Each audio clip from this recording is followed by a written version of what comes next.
In my view, best way to look at water is in a river basin context.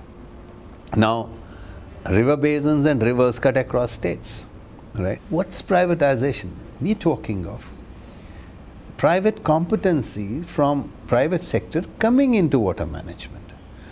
So, am I saying that we should very seriously look at competencies and capacities coming in from private sector and looking at urban water management? Yes, certainly, why not? What's wrong with it?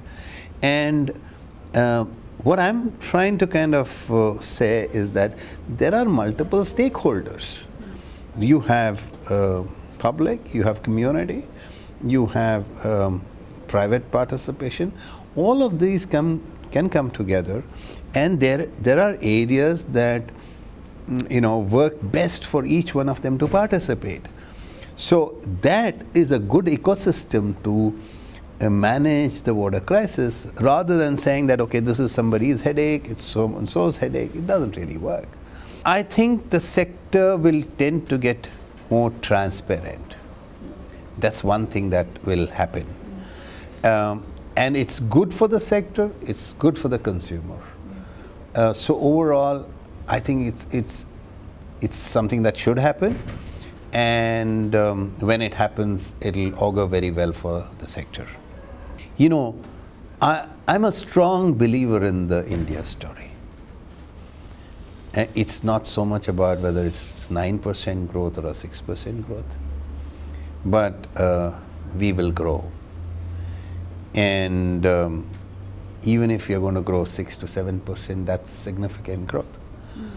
And that will see global participation.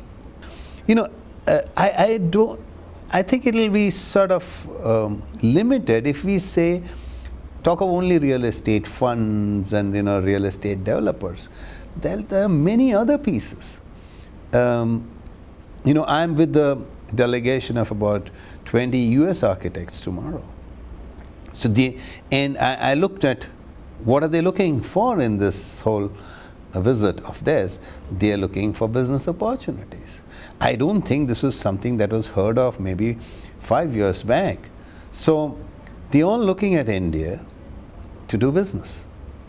Planned urban development, well-articulated urban development plan for Indian large cities, tier 1 and tier 2 cities.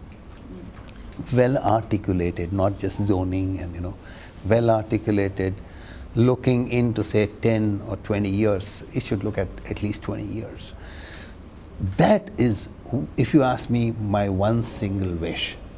This should involve everything: water, power, transportation. And so it's an extremely well articulated plan. Once that is there and government institutes certain amount of confidence that the development will happen in those lines, it becomes much easier for smaller, but significant amount of commercial development to be planned in the larger context of that urban planning.